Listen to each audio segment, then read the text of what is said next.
a CPU does is very much deals with scalar processing. So scalar processing is dealing with kind of individual numbers, maybe kind of small groups of numbers together, like small vectors and things like that. And they'll do it, and that's very good for general compute, right? Because actually nearly anything can be split down into individual numbers, right? Sure. So that's kind of the CPU kind of space.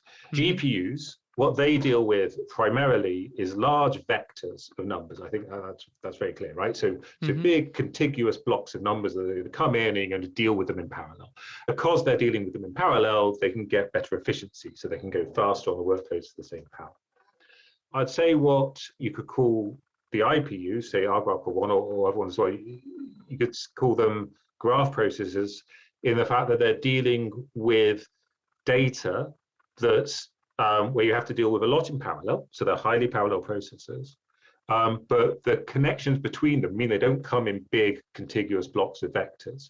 There's actually kind of, you're going to have to take one number from over there, one number from over there, one number from over there, and then kind of deal with them in parallel. Okay. And that's kind of, in some ways, a way you could characterize a graph processor, and it's one of the aspects to think of in categorization. Another categorization, if I may, is also about the type of number you're dealing with. So again, both CPUs and GPUs have a wide range of kind of number formats, if you like. They deal with integers kind of, and also fixed point numbers and floating point numbers with certain different precisions. But in AI, I think we're finding a lot that what you need to deal with floating point numbers, so kind of fractional numbers to represent, you're kind of representing probability distributions most of the time, right?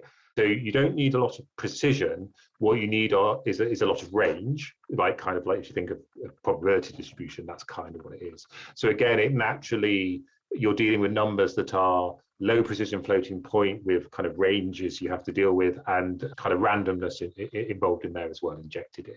So you can think about the shape of the data and the type of the data and kind of which processor deals with what.